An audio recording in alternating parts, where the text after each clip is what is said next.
160 records live in 3, 2, 1. The Angry Chicken is a production of Amove TV. Bookmark amove.tv for more gaming and esports shows. The Angry Chicken is directly supported by listeners like you via patreon.com/TAC. Everyone, get in here!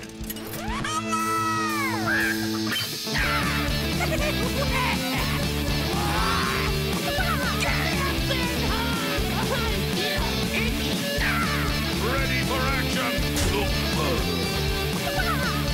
I've got the beast in my sight.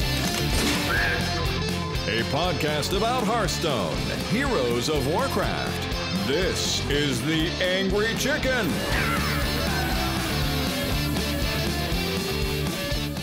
Welcome back, everyone. This is indeed the Angry Chicken. I'm Garrett Weinzierl. He's Willie Dills Gregory. She's Jocelyn Moffat, and we are here to talk Hearthstone today. And tackle subjects we didn't think we would be tackling today. So with that in mind, news out of nowhere. There's a lot of stuff to talk about, so we're just going to do this. Good news, everyone! But bad news, everyone. It should, yeah, it should. We need to stitch the mayor from Nightmare Before Christmas in there going, terrible news, everyone! That's what we needed. That's what we needed, and I did not have time to make that happen. I apologize. But yeah, Ben Brode and Hamilton Chu, gone. Still with us, just not by choice on Team 5 anymore. Yeah, whoa, hey there. Everyone listening to this knows about this already. I'm going to have fun with the headline. Yeah, so Ben Brode tweeted out last Friday that it was his last day at Blizzard and linked to a post on the Hearthstone forum that kind of expanded on his decision in greater detail. If you somehow have missed this post, he basically talked about, hey, I've been at Blizzard for 15 years. 10 of those years were on the Hearthstone team. I'm lucky enough that I can take a risk right now. I'm going to take that risk and start a new company. And that was headlines everywhere. It now, only, 4 days later, seems like a lifetime since this. Like, I've gone through so many emotions since reading this. But, yeah, it's... did anyone expect this? This was nowhere in my brain as a possible outcome. Well, he never alluded to it or hinted at it or anything. I mean, he was most recently on the reveal stream with Day 9, seeming very excited about Hearthstone and very into it. And I don't know, that's just how he kind of was as a person, though. So, or is. He was. Like, we're talking about like he's dead. Let's eulogize Ben Brode. Like, he's an excited, affable person. So I think he was just being himself on the stream. And, but the fact is, when he tweeted that was his last day, obviously this, and a new company is being started. Obviously, it's something that's been going on for a while. He just was keeping it private, right? So he was handling all this stuff without letting everyone know, which I think is the right way to go about it, because it's not everybody's business, and we don't need everybody talking about that as the lead up to Witchwood is happening, right? So we had a good release, a clean release. Witchwood has been amazing, and then he waited for all that to happen and then stepped away. So I think he handled it well. He'll be missed, but to be honest, I care less about it than I think I thought I did at first, because Hearthstone, I think, is in fine hands, and he obviously thinks so too, or else he wouldn't just step away. Like when Chris Metzen left World of Warcraft, I think there was a lot of people like, oh my God, what's going to happen now, right? But honestly, for us, what's really going to happen is we're just not going to have Ben Brode on the release streams anymore, right? We're not going to have Ben Brode on our podcast. I don't think the game is going to be, worse or something like that because Ben Brode's not there. No, I'm in the same boat. We've been lucky enough to talk to quite a few members of Team 5 one-on-one, and I haven't met a single one of them that didn't seem like they had the exact same level of passion as Ben Brode or care for the game. They have very different personalities for sure. Like, everyone right now is like, well, who's going to take his place? Are they going to be as community-oriented? And the answer is, who knows? And even if they are, it's not going to be the same brand because there's only one Ben Brode, and he's going on a different path now. But I'm not worried about the quality of Hearthstone. That said, who do we think will take his place?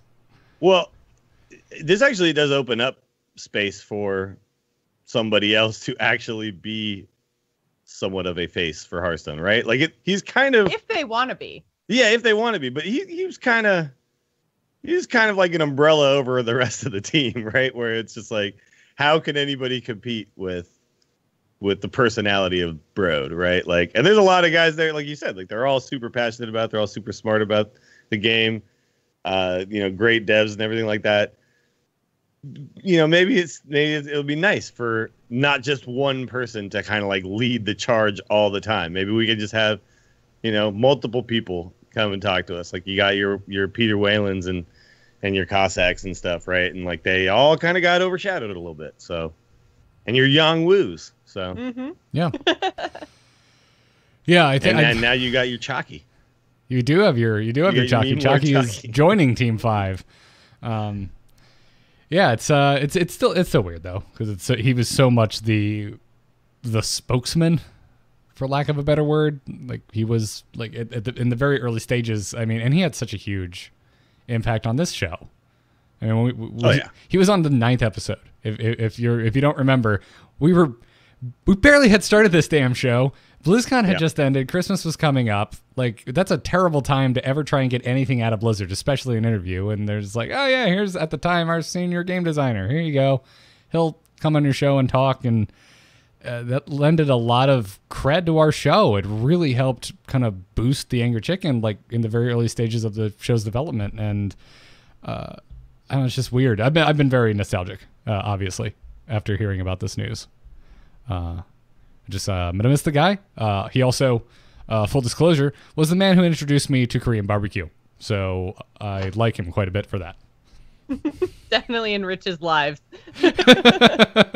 Yes, absolutely. So we'll have to see. I'm very excited to see what the heck he and Hamilton Chu, who announced that he was leaving the same day as Brode, very unceremoniously. It was just a reply to Brode's tweet being like, "Oh, that's coincidence. Like, hey, me too, man. I'm leaving too." But he's taking Hamilton. Do we know? Are they doing the same thing? Is that? Well, both their Twitter bios are the same now, working on something new or something like that. So I would assume. It's weird that he talked about this new company and was like, "We don't really know what we're doing yet." And I'm like, "What?" I think that's just they're not ready to tell anyone what they're doing, but I'm sure that they know what they're doing. You don't quit a job at Blizzard and not know what you're going to be doing. I don't know. Some people do stuff like that. Some people really do just start businesses without an idea. It also kind of but I mean, they should at least know what they're going to do, right? If they're going to be like a game company or like a shoe company or I don't know, into roofing. Like, oh my God, I would have a direction, right? I would making baby clothes. Ben Brode, little if you're tiny listening, flannel shirts. Maybe.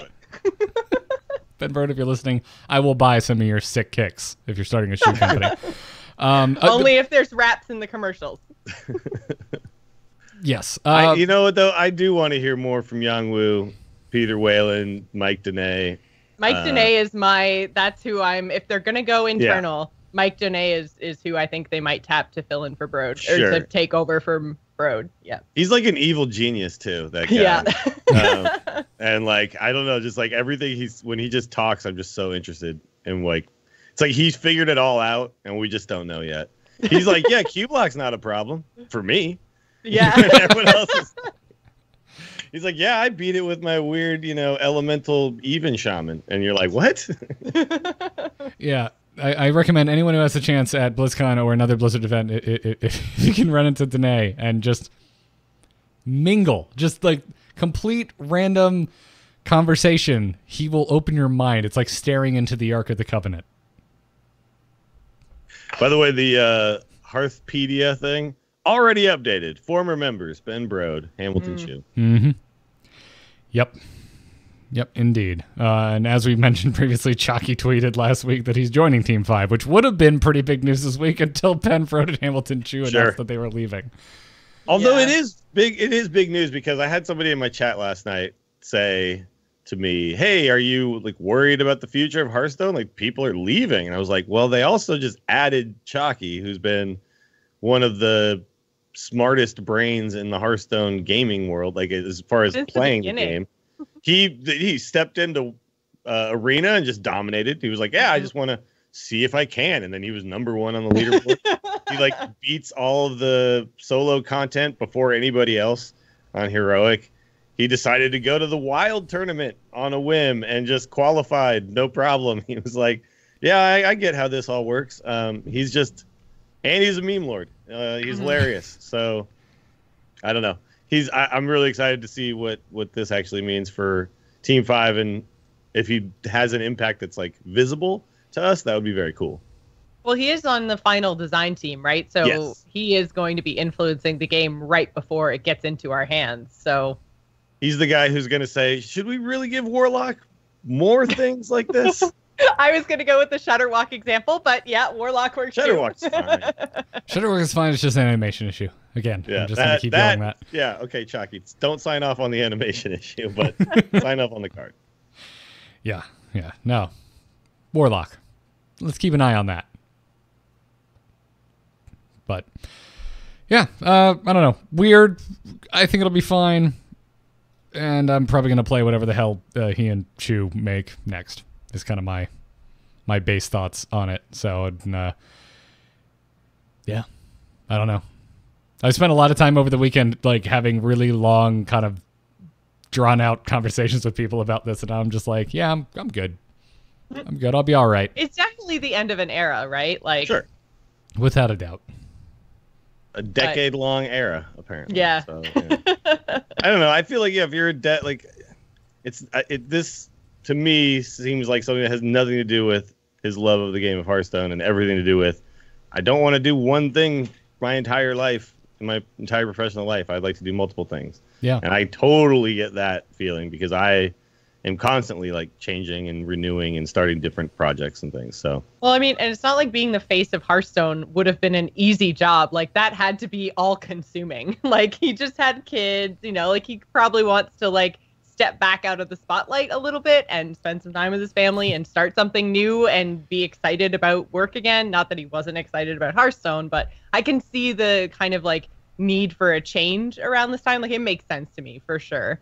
Well, his rap career was suffering. So. Oh yeah, totally. Like obviously he wasn't putting enough time into his rapping.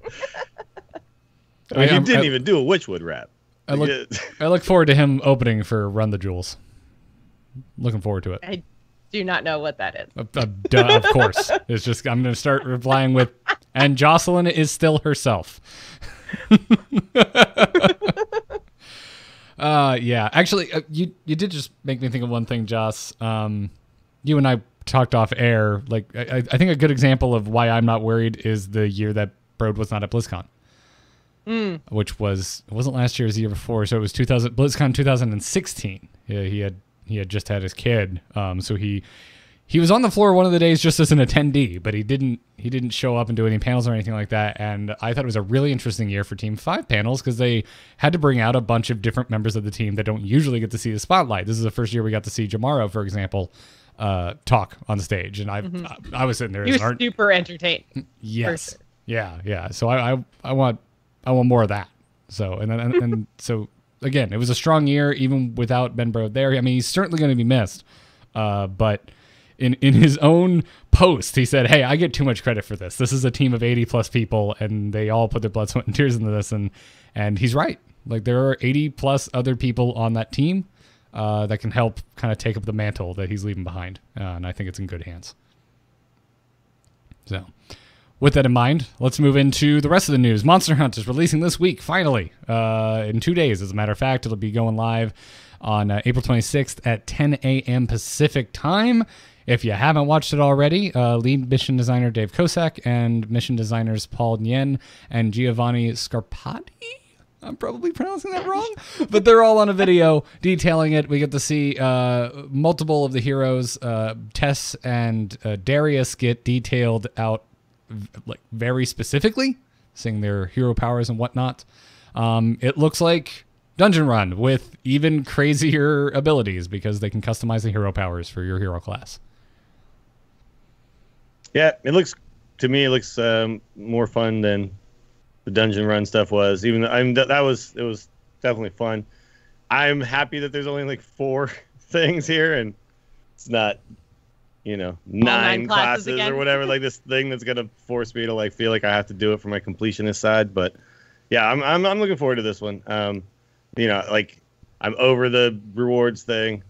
Now this is just I get it. Okay, fun extra content. Cool. Speaking of rewards, though, there must be a card back for this, right? Yep, it's in the post.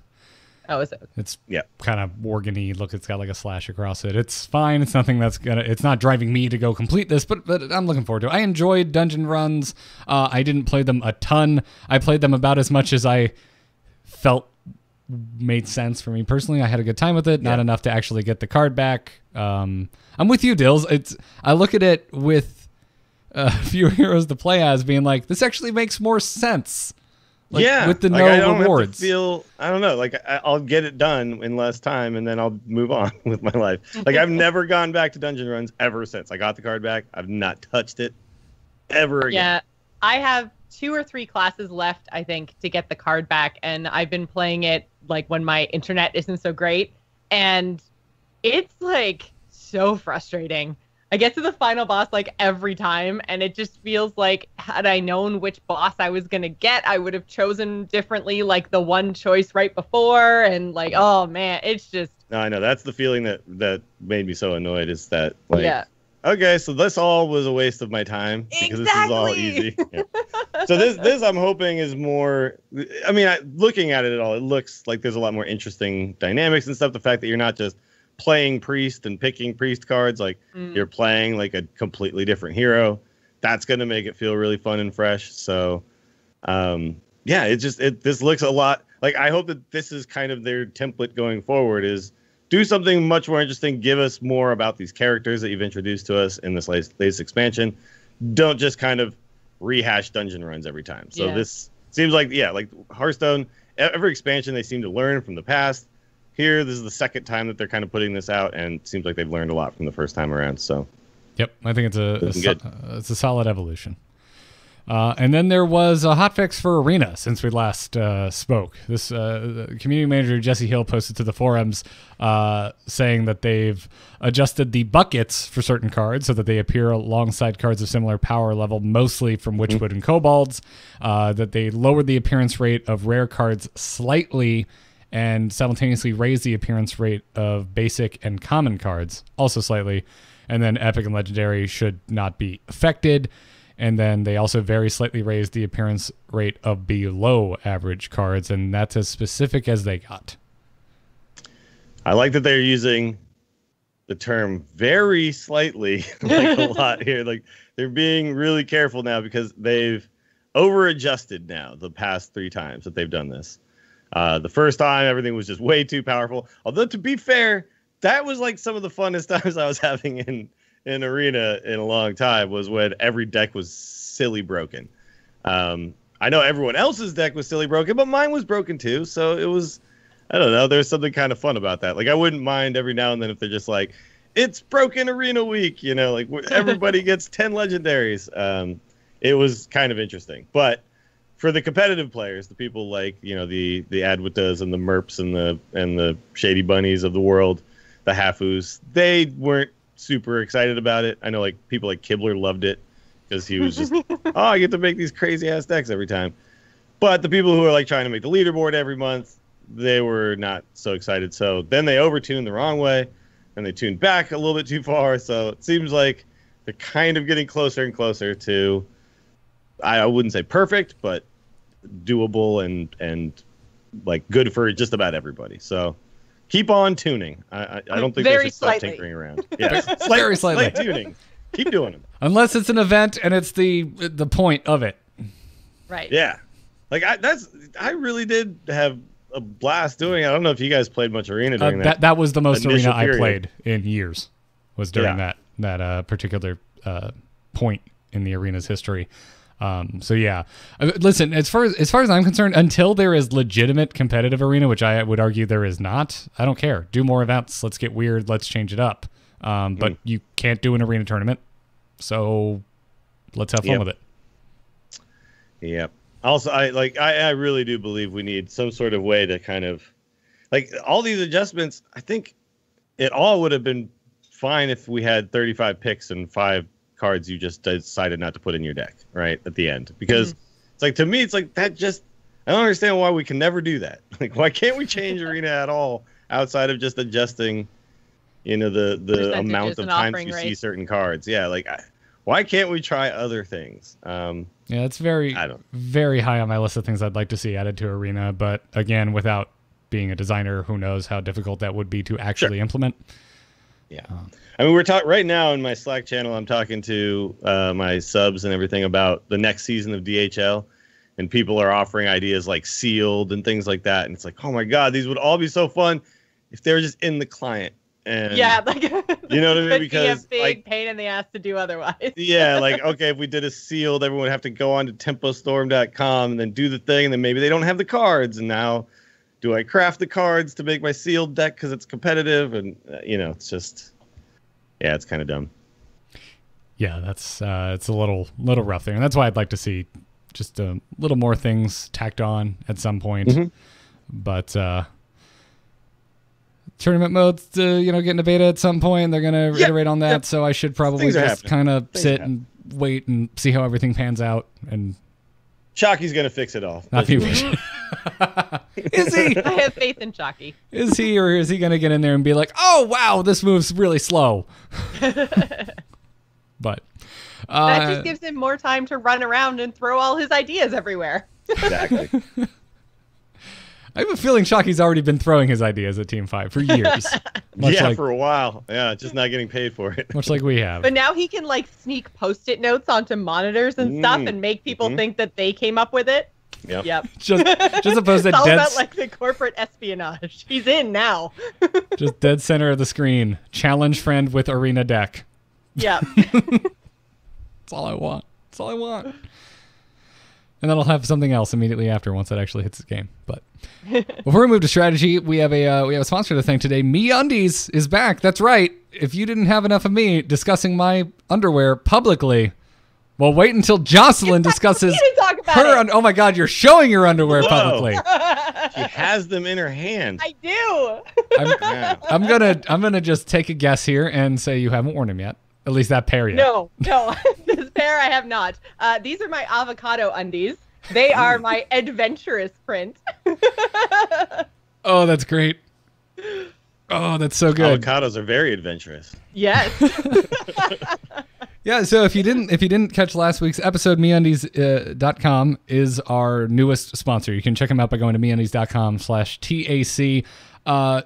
As I mentioned last week, when you get a new sponsor, they send you here's some talking points, and they start talking about their lensing micromodal underwear. And I'm like, okay, what does that mean? Okay, apparently it's made from something that is sustainably sourced and naturally soft. And that's all well and good in my brain, but then I got my pair and I put them on and I was just like, oh my God, I've ordered another set. I have spent my own money to get more MeUndies.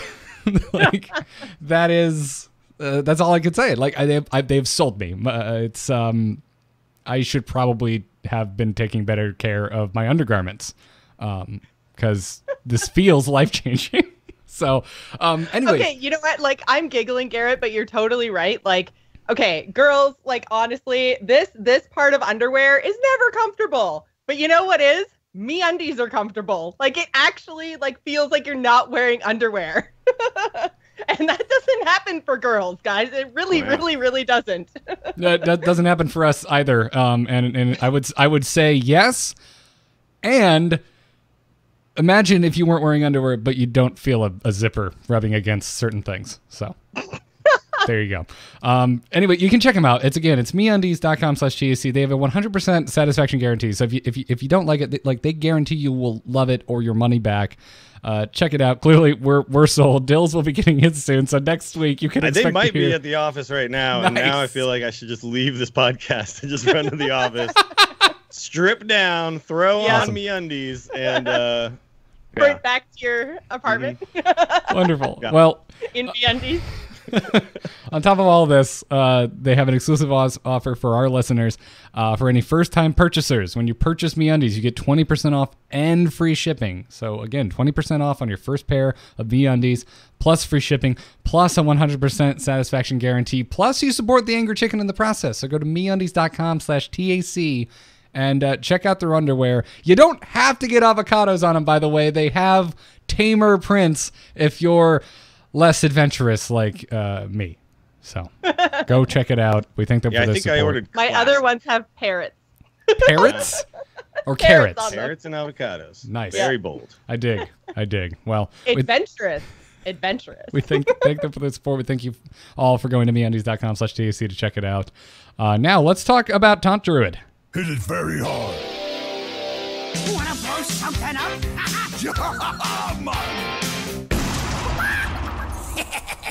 Time to pay! We had a hard time deciding on the deck today, as is usually custom on the show so shortly after an expansion. But kind of just decided, screw it, we're talking about Taunt Druid because it's ridiculous. Also, I think it's safe to say we're probably not going to talk about Paladin. Like, it's everywhere. Yeah, no, never. Everyone knows Never, how to play ever. it. We're gonna try and do our best to pick decks that can beat Paladin, but it's actually proving to be a little bit of a challenge to find decks that beat Paladin that are kind of new and exciting to talk about. But Q-Block beats Paladin. it does, Yes, and that's why I said, Destroys Paladin. and that's why I said new and exciting to talk about. But you know what? This deck I've found personally, and I know HS Replay doesn't necessarily agree with me. I found that this deck does really well against Paladin and Q-Block. I have not had this experience. Really? No. So I was having like about, I want to pull up my deck tracker so I can really see, but I'm pretty sure I had about an 80% win rate with this deck, period. I actually switched from it because I was like, I need to do other stuff.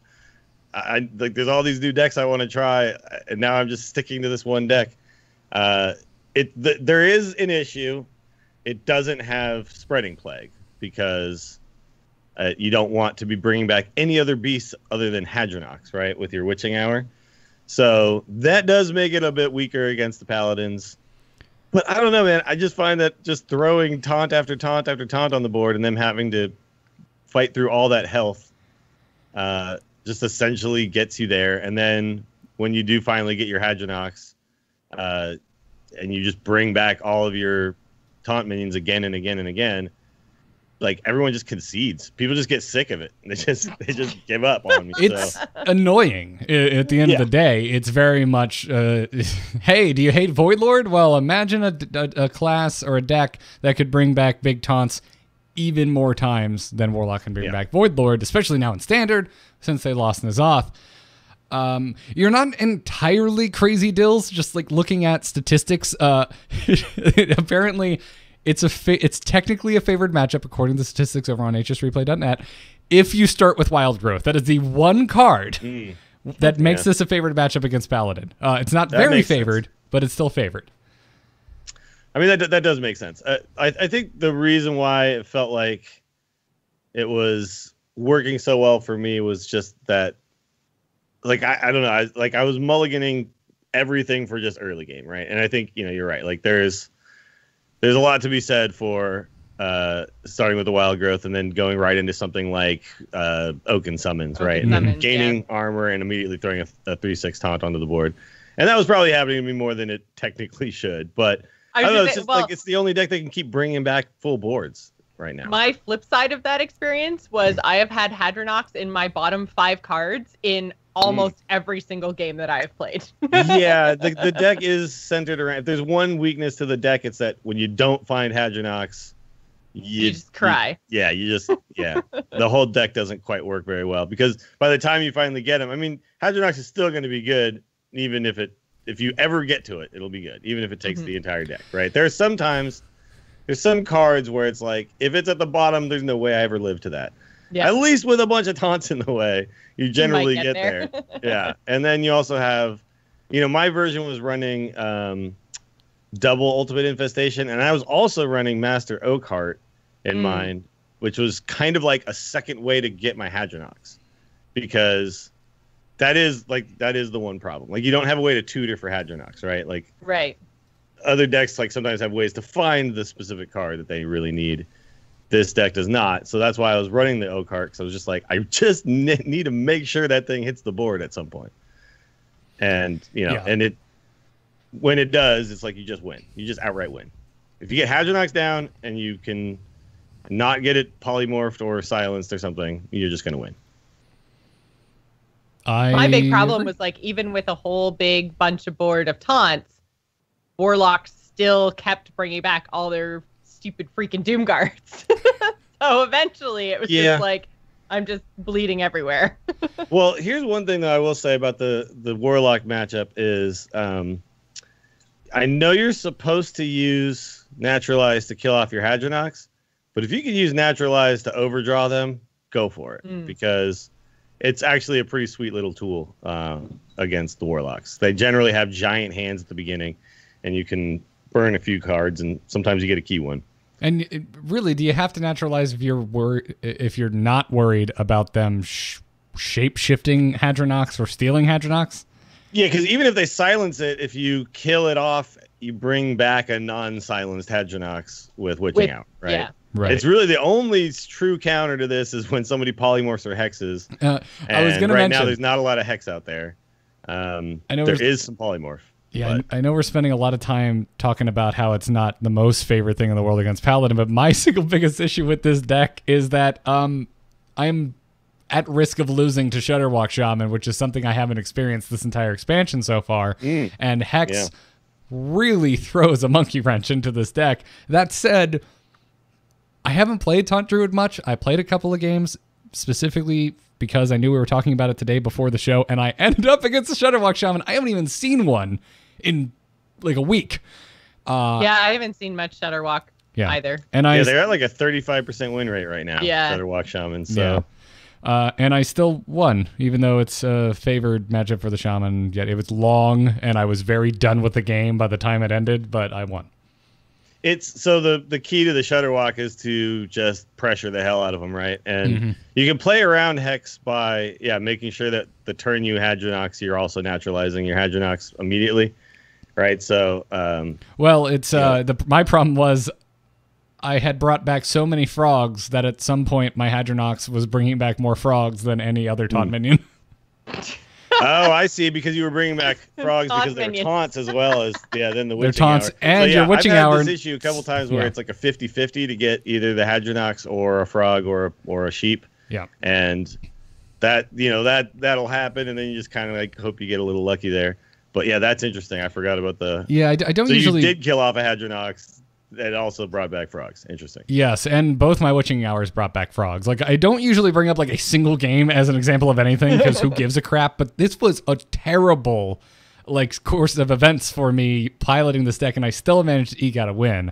Because I just at a certain point I'm like, this is going to fatigue, and he has drawn more cards than I am. So if I could just stay alive. So I'm just getting as much armor as I possibly could and deploying as many taunts as I possibly could. At a certain point, I was just like, I don't care if it's a frog. I'm just not getting hit in the teeth, and that's all that matters. So it was interesting. It's funny because I keep having people talk to me about, and someone in the chat just said it too. Cornered Sentry. Oh man, they give you Raptors. It's like, okay, fine. But if you're playing a deck with Cornered Sentry, you're probably losing to like mostly everything else. The Quest Warriors, the Taunt Warriors are playing Cornered Sentry. Some of them. Yeah. Not my version. My version is like, I don't care. I'm not playing that thing at all. Also, I'm playing Odd, right? It's a 2-drop, and I don't have 2s in mine. Yeah, those are kind of the two variants. Is the normal Quest Warrior and then the Odd Quest Warrior. Yeah, the Odd Quest Warrior, which I prefer. But I don't know. It's like, that's going to happen, but every single deck is going to have a counter of some sort, right? Yeah. So I just feel like this deck is one of those decks that really does have a chance to stand up when it comes to like competitive play, especially in a world where you're not going to be able to ban Paladin and Warlock, so you're going to have to beat one of them. And then we're going to have to figure out what these 3rd and 4th decks are. I think this one has a chance to stand up. I do think that there's some interesting decks out there that we are probably going to get to, like Odd Rogue came out of nowhere to me. There's a lot of combo priest stuff going on right now. I ran into a Quest Rogue earlier today. Coming out okay, but Yeah. Oh, and Quest Rogue. Yeah, I ran into a Quest Rogue, and it was terrible. Things did not go well for me. I was confused. I wasn't quite sure what was happening. I was yelling for my mother, and she was nowhere to be found. This deck does not do well against Quest Rogue. No, it does horribly against it. Yeah. Because eventually they just get a board full of 5/5s on you, and you didn't kill them in time. So. Yep. And some of them might be vicious scale hides, so they're also life stealing for 5. Oh yeah. That's true. That card has made Quest Rogue a lot better. But it's not just that. It's just that Quest Rogue is just really good against Warlock right now. So. Yep. We'll have to re-tackle Quest Rogue at some point, I'm sure. I think so. Yeah. I would not be surprised if that's what we discuss next week. Right. Like, what's more interesting than that right now? Like, right at this very moment, I struggle to think of a more, like, what the hell is happening deck than Quest Rogue. So, that said, I don't know. That would be fine. Also talking Rush Warrior. But yeah, this deck is, I mean, like, it's interesting, because how have you done against Cube with this deck, Dills? Because I haven't lost to a single Cube block with this deck. My win rate against Warlock is 100%. I was just looking at it. Okay. Now that's 5 games that I played against Warlock, but that's 5 wins against. They were all Cube blocks, and I beat every single one of them. So I could see why it can be a tough matchup if the Cube. Like, the thing I think is the reason I was winning is I was the one applying the pressure. They were always like responding to my board, not doing their thing, right? When they get to sit back and just spend a turn, cubing something or bringing a Void Lord out, then it's really tough to beat them. But if they're always on the back foot and they're always spending their mana doing things like Defile and Hellfire, eventually you just kind of get there. Mm-hmm. I think for me, it always seemed like it was like just Mountain Giant into Skull into Void Lord, Doomguard, and I'm just like, how do I kill all this stuff? It's tough. I will say, though, that the lesser, was it Jasper Spellstone? What's the Spellstone? Yep. The Jasper Spellstone, that thing really helps get through all the amount of health that you have to get through with those, because it's really easy to get it up to 6.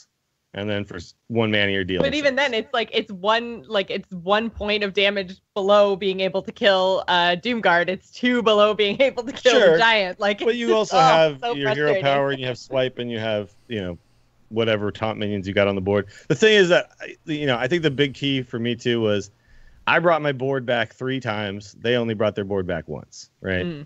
So I had a few of those games actually go to like Gul'dan and everything like that. And it's like, okay, well, Gul'dan's usually a card I can't beat in a lot of decks. There's a lot of decks I'm playing as Warlock, and I'm like, if they Gul'dan, I just lose. Like, there's no possible way for me to ever beat that card.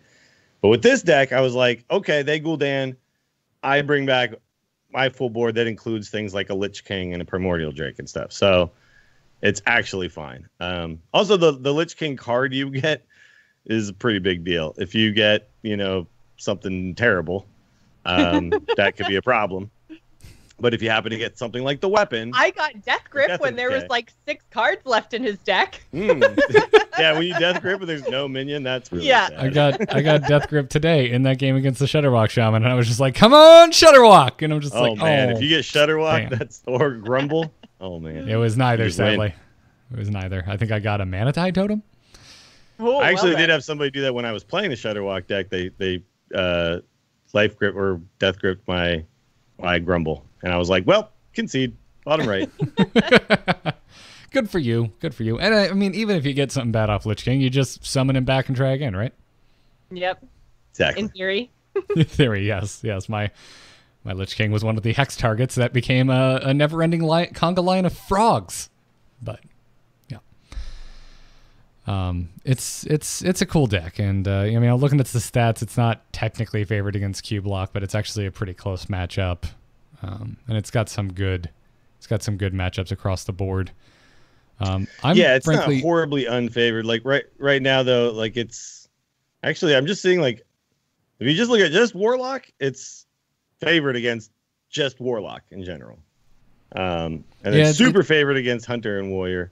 And then it has, some decent matchups everywhere else. But I think it is. This is a deck that if they do change something about Warlock, which I think we all kind of expect that to happen at some point, this deck could end up kind of coming out on top. As long as what they don't change, or as long as cube isn't what they change. If they change cube, that could be a bit of an issue, but cube isn't the only Cube way. is like a bonus in this deck, Yeah, more so than like the center of it. Yeah. Like cube is a good way when you actually do witching hour. Like the first time you had Janox naturalize, then you witching hour cube, right? Like that's kind of the procedure of things. And then that means you brought back your board twice already.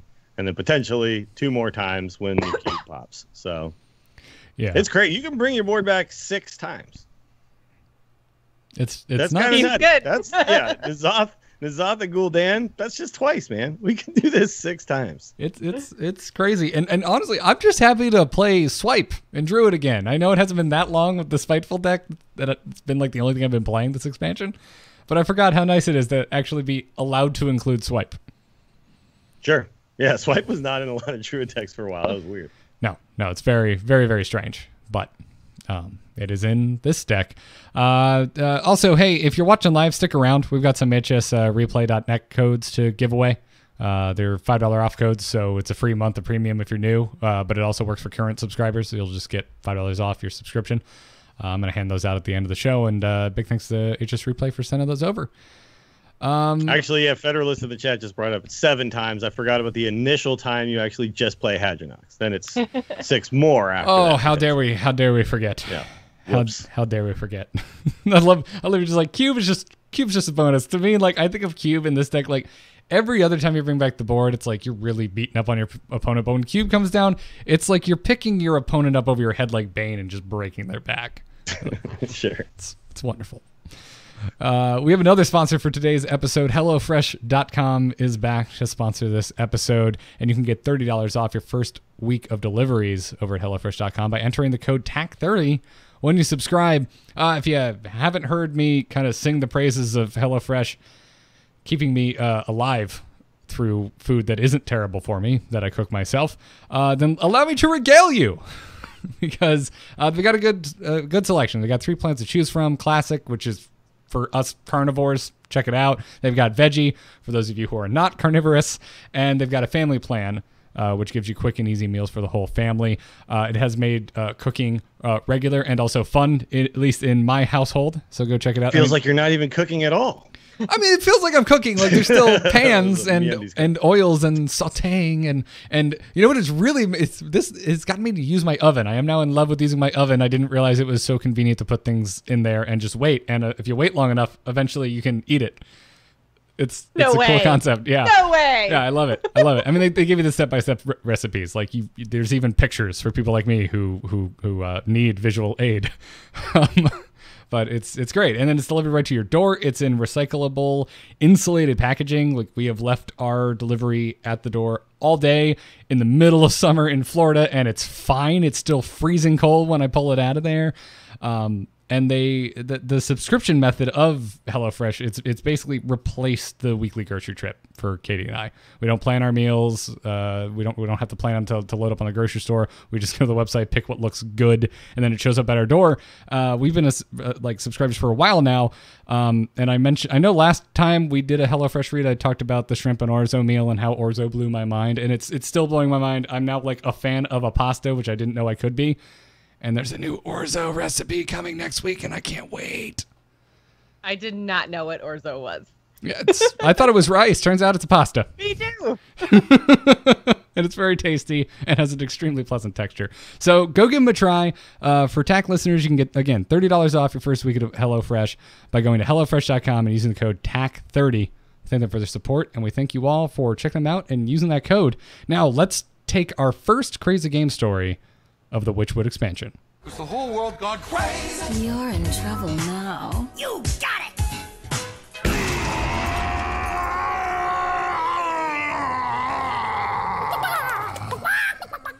You can send your crazy game stories to tacpodcast@gmail.com. Joss, who gets to do the inaugural Witchwood story? This one comes to us from SC, who says, "Hello, Joss and the Chicken Boys." I like that. Don't ask me. SC says, "I was playing my Elemental Mage versus a Shudderwalk Shaman a few days after the Witchwood release. The game went pretty much as you'd expect, with me trying to pressure him while I watched the doomsday clock tick down as he built up his combo. I played Archmage Arugula into the Book of Specters, resulting in 4 Arcane Artificers coming into my hand. In short order, I had north of 50 armor, but it was too late. Shudderwalk hit the board, and then, sometime later, went back into the hand, hit the board again. You know the story. The game being over, so I took a few minutes while the animations played out to think over my plays and consider what I could have done better as I slowly watched my health tick down to 3 and then stop. And what's this?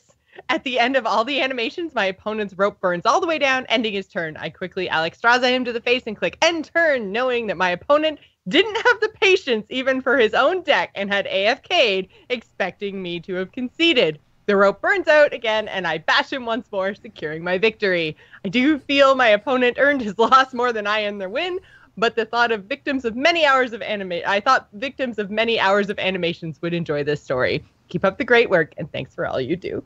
Now that I think about it, there was no other story that could have been told for the first Witchwood CGS. Right? I find it hilarious that people just AFK in the middle of their game because there's too many animations. Hey, just because Toast does it doesn't mean you should do it. Yeah. Your mileage may vary. That's great. Keep your crazy game stories coming. tacpodcast@gmail.com. We want to thank our patrons this episode. You can become an Angry Chicken patron by going to patreon.com/TAC. If you've never checked it out before, it's a basically opt-in way to support the show. And this episode, we want to thank David S., Lou E., and Alex J. Thank you very much for your support of the Angry Chicken. We appreciate it. Now let's wrap this up with some emails. Hello. Hello, it's me. Hello. Just quickly, do you get my message? Yep. Oh. Hello, brother.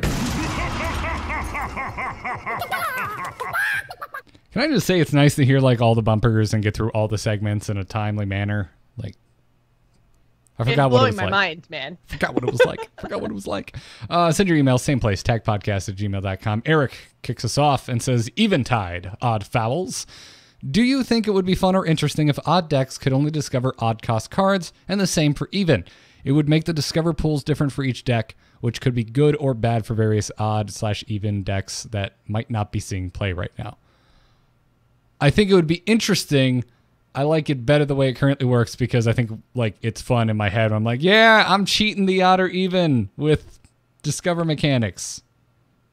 Yeah, I think it's more fun and interesting that you can find ways to get even cards into your deck, right? Into your odd deck, yeah. Yeah, because it's like that's kind of the point, right? You're kind of playing around with less options, and now you have to find ways to make that work.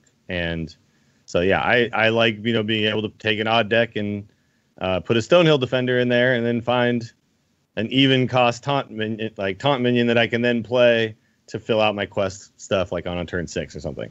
It's like those cards suddenly become better than the odd options, even if the odd options might be better. I'll take the even one because I'm like, this smooths my curve out, right? So I really don't think that we should ever go down that path, but it's an interesting idea, I guess. Yeah. It hadn't even crossed my mind. I stand by my point. Like, I think it's cooler that you can find ways to kind of cheat the system. But this hadn't crossed my mind, so I just thought this was. I agree with the interesting. I'm not so sure about the fun in your question, Eric, but. Well, and Leon makes a good point in the chat room. Hydrologist wouldn't be able to discover anything because it's all Paladin secrets, right? So if you're running an even deck and you have Hydrologist, then you just wouldn't even be able to put Hydrologist into your deck. Yeah. Hadn't even considered that. Wild only now, right? No, Hydrologist is on Goro. No, Hydrologist is still standard. All Paladin cards are dead to me because I played so much of it before the turnover that I'm not playing Paladin at the moment. So, yeah. Anyways, next email, Dills. Zach M says, hello, you collection of cacophonous clucking cockerels cawing concerns about contentious cards. Wow, the alliteration. Well done, Dills. As Dills mentioned recently, we're entering the phase of the new expansion where we've settled on a handful of strong decks and are now tweaking them to find the perfect composition of each. This is something I've always struggled with in Hearthstone, the deck building. With that in mind, could you give us your general strategies to deck building? A few questions I always wrestle with. How many games do you play with a deck before coming to any conclusions about it? What goes into your decisions about what to pull and what to add? how do you know when a deck isn't good or when you're just not playing it correctly? When do you just abandon a deck altogether versus trying to optimize it? Thanks to all. Great show. Keep it up. That's a lot of things to tackle, but I will just say that I tweak a lot in the early stages of a deck, like a lot, like almost after every game, mostly based on how a card feels in my hand, right? So if I'm playing the deck and it just kind of feels like, this card just always seems stuck in my hand, it doesn't ever seem like it's useful, or this card, when I drew it, felt unhelpful, or this card I really wanted, can I somehow duplicate that effect, right? Like things like that. Or that's kind of sure how I that go you about get it. it more often. Yeah. Do I feel like I'm just not drawing enough cards? Like you kind of figure out what the problems with your deck are when you're playing it early on. You don't worry too much about the win rate. You just kind of, how does it feel as I'm playing it, right?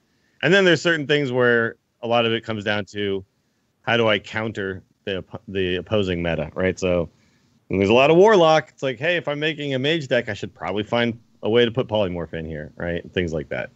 So that's kind of how it goes, but you really, like, I abandon a deck when it just seems like it just feels bad, not necessarily that I can't win with it. Because, I was trying to make, last night I was really trying to make Black Hell Gun work in Wild, and it does not. It is just a bad card, unfortunately. No! Yeah, I'm sorry. Sorry to say, it's just a bad card. And I refuse to believe it. I just couldn't do anything positive with it, and finally I had to give up. But, I went through many iterations, right? I was playing odd versions. I was just putting in, like, Dead Man's Hand and making it fatigue. I was doing all sorts of weird stuff before I finally was like, yeah, all right, never mind. So, did you try I'm not a person Bouncing who gives up Blade? easily. But at a certain point, yeah, you gotta kind of bite the bullet. So how many games do you normally play? Like, do you have a set strategy? Because I know I usually try to play like 10-ish games. Like, I want to get a good, like, how many out of 10 am I winning with this? I mean, before I decide if I need to really change it. My 15 game session it. thing is a pretty good number, because 15 games is enough that you're gonna like have a winning or losing win record at the end, and you get a pretty decent feel. I usually try to get at least that many in, but oftentimes, like, when I'm tinkering, I'm tinkering with a lot of different things at the same time. So the deck is changing so much during those 15 games, it's really hard to judge. I think more than any, like, certain amount, it's just play until you get a sense of how the deck feels, right? Because you'll know if it feels good. If you're just crushing people, you'll know. If you can't find a way to win, then you'll know that too pretty quickly. And I know there's probably a lot of decks that are just middling, and it's like, yeah, sometimes I can win, sometimes I can't. But if that's the deck, then it's probably not, like, if you're having fun, cool. But that's probably not a top tier deck if it feels like it's hard. If it's fun, it's not going to be top tier. No. I mean, it can be fun. Like, I was playing like a burglary rogue thing last night, and it was crushing people. But I know that it felt kind of hard to crush people. I had to get a little lucky. Do you think there's a point, like, I don't know, I think there should be also, like, there's a bit of a distinction towards whether you're trying to build your own deck from scratch, whether just because that's your jam, or say it's the very beginning of an expansion, versus trying to tweak net decks? Yeah, so that's one of the things that I was doing last night too, was pulling HS replay decks and then taking out cards I didn't think belonged, right? So I had a bunch of, like, I was trying to make an elemental mage work.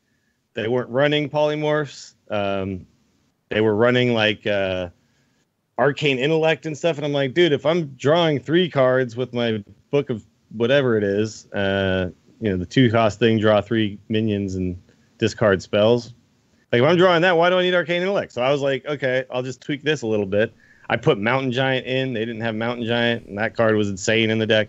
Like, yeah, there's a huge difference between tweaking a deck to be good and building from scratch. Building from scratch is just, it's like playing, I don't know, it's like, it's quite difficult. It's really hard. Yeah. There's a reason why there's a certain group of people who are really good at it, and not everybody is good at it. It's really difficult. I am terrible at it. It's fun, but it's really difficult. Yeah, for me in this game specifically, like if I want to enjoy deck building, I play Arena. Like I don't, other than day 1, day 2 of a new expansion, I don't try and invent my own wheel. I won't even say reinvent the wheel, because a lot of times with it's a new expansion, you're just at square one. You have a rock in front of you, and it's time to make something out of it. But yeah, Arena is also. I will say this though too: if you play a lot of Arena, it will help you just in deck building in Constructed, because you'll kind of start to see. Like it's a low pressure way to kind of look for synergies, right? And sometimes you'll find synergies that you never thought of when you're just browsing through the collection, because you'll kind of get forced into them a little bit. Do you think that's still as true as it was in the earlier days? Because I feel like specific combos have gotten so granular in Constructed Hearthstone that I'm not sure Arena is as helpful as it used to be. I mean, maybe it's not as helpful, but I still think that I find it just makes me think about cards that I wasn't thinking about. You know, that's really the point. Not that like you're gonna draft an Arena deck and be like, okay, let's take these 30 cards and put them in Construct. Like, it's just that you're coming across cards you might not have been considering as you were clicking through your collection. Okay, that makes a lot of sense. And I think it's still very good if you're newer to the game too. Like if you're just coming to Hearthstone and you've never tried building a deck before, play some Arena, because it forces you to build a deck. But yeah, cool. I think it's one of those things where you should just be playing all aspects of the game if you're really trying to improve at it, you know? Yeah. Yeah, and try cards that you think might not work too, because sometimes you kind of stumble upon something.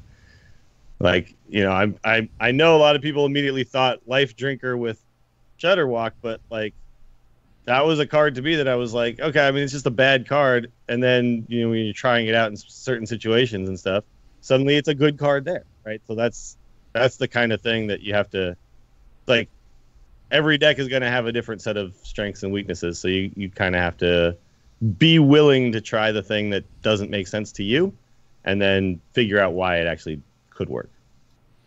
And now's the last like year or so has been a really good time to kind of experiment, because they did bring in rank floors, right? So you can experiment a little bit more on the competitive ladder where you want to be playing against the people that you're going to be playing against, because you can't go below 5, 10, 15, 20, you know? So you kind of have that little bit of leeway. Like if you push your way up to rank 5, now you can go like, okay, I've made it to 5. What do I think the meta from 5 to 1 is going to be like? What are they going to be playing? What deck can I build to counter that? And you can play 10 or 15 matches at rank 5, and if you lose, it doesn't matter. And I think that that's really like allowed people to be a little bit more experimental at a wider range of ranks. Yeah. Well, Joss, do you want to take the final email? Sure. This one comes to us from Jake, who says, "Greetings, Cluckers. What's been the biggest surprise performer for you guys so far this expansion? Follow-up question. What do you think is some of the most promising, unexplored territory? Thanks for all the content. Makes my long commute to and from work much better." For me, the biggest surprise was one of my favorite decks from before the rotation. Spiteful Priest was not quite as good after the rotation, and Druid took over the Spiteful mantle. I definitely didn't think about all the stuff that was rotating out in the 10-mana minion slot, and yeah, Druid, man. Disgusting. Damn, that's a good answer. I hadn't even thought about it. You're right, and that's the deck I've been playing. But you're right. It's just it wasn't, because it really has nothing to do with Witchwood. Yeah, it totally just flew under the radar. And you're right, Garrett. I think it's more not necessarily cards that came with Witchwood that made it so good. It's just the stuff that rotated out both for druids and for other classes. So it, to me, is the biggest surprise. As for unexplored territory, I don't really know, because I mean, we just talked about deck building, and I'm not a great deck builder, but I think there's still a lot of classes where people haven't really explored a lot of the even odd stuff. Like, it's really taken off with some of the more obvious classes, I think, but I think there's still even odd decks that we have yet to find. Yeah, I think that's fair. As far as card specific for me, like, I had a feeling Hench Clan Thug would be good, but my God, the few games I've seen that thing really get online, it has been oppressive. I don't like it's very specific where Hench Clan Thug finds a home. But man, like when rogues get it set up, it's nasty. Yep. I'm gonna go with Scale Worm. I thought that card was hot garbage. And wait, which one's Scale Worm? That's the 4/4 that gets +1 attack and rush if you have a dragon. Oh yeah. It's actually given these decks that can't run the removal because they're running Spiteful and stuff a way to kind of handle the mid game, right? And it tends to, and the thing is in a meta where tons and tons of people are running 3-mana 3/5 taunters, it's really nice to be able to on 4 kill them and leave a guy behind, right? Yeah. So. Yeah. I'll just throw Druid of the Scythe into that same pile. Like, I didn't think this card would see play, but turns out enough things just got removed that Druid's just like, what do I put in here? Yeah. If they're playing Spiteful, they can only play 2 copies of UI. They can't play Swipe and all that kind of stuff. So they need some way to interact with the board other than just popping things onto it, right? Yeah. So.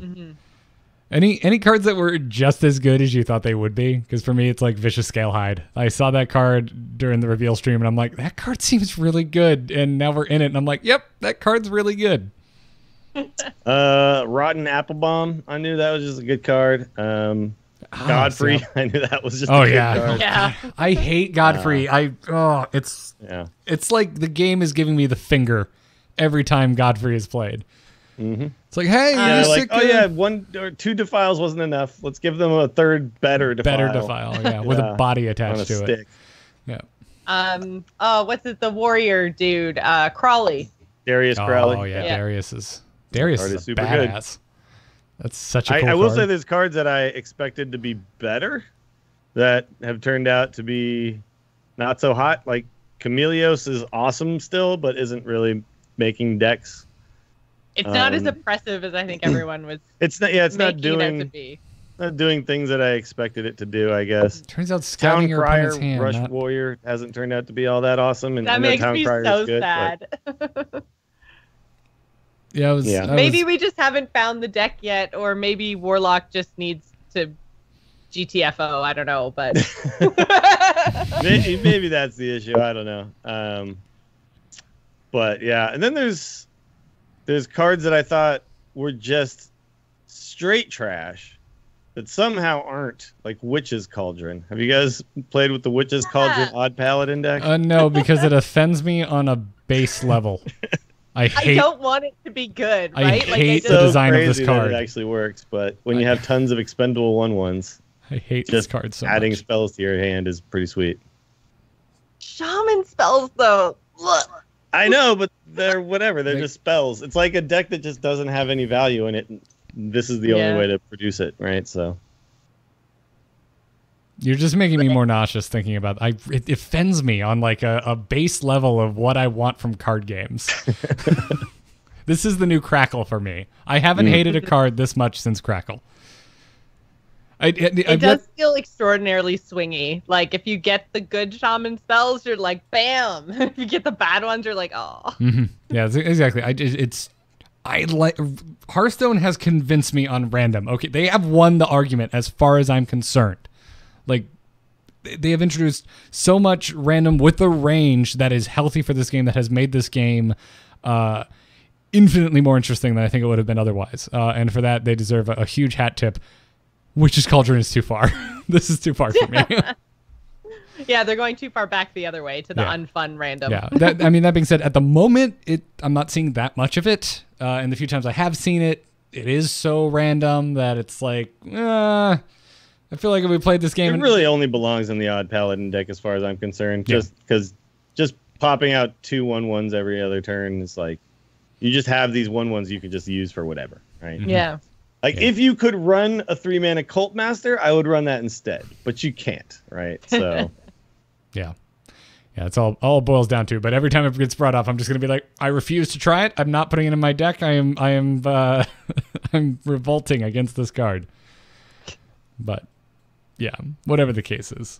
Thank you everyone for your emails. Some good ones. Keep them coming. tackpodcast@gmail.com. And that's going to wrap it up for this show. Thanks again to our patrons for supporting us. If you like Angry Chicken, listen, the show is free. It's always going to be free. But if you'd like to throw us $1 an episode, $2 an episode, whatever works for you, check out patreon.com/TAC because it truly supports all three of us. Lets us keep doing this. Lets us put a lot of time into this. And we really appreciate the support. Another way to support the show is to drop us a 5-star review on the iTunes store. It helps us find new listeners. We'd really appreciate that. Got to thank our Patreon producers, Declan H., Michael N., Sean C., Johnny S., and LVE. Thank you very much for your generosity, folks. Pick up our swag. We have Angry Chicken shirts over at shirts.amove.tv. We have custom etched glassware. You can get yourself a pint glass or a wine glass, stuff like that. That's over at etched.amove.tv. Other than that, hey, you should. Now's a good time to mention that the whole back catalog of episodes is over at youtube.com/amovetv because you can find episode 9 of Angry Chicken where Ben Brode came on, and we didn't know what we were getting into. We didn't know within the first few minutes of the episode we would hear the Ben Brode laugh that would become so famous within the Hearthstone community. And he came back multiple times after that. There's live BlizzCon shows that Ben Brode guested on. So if you just want a little bit more of a Ben Brode nostalgia trip, check out youtube.com/amovetv and go back through the Angry Chicken archives. But before we go, Dills, you do all sorts of other content creation. Where can everybody find you? Check me out on twitch.tv/WillieDills. I'll be streaming my Witchwood adventures there. And I will also be in Vegas on Thursday through Saturday for the TMS Vegas meetup thing. So that should be fun. So if you're going to be there, make sure to stop and say hi to me at some point.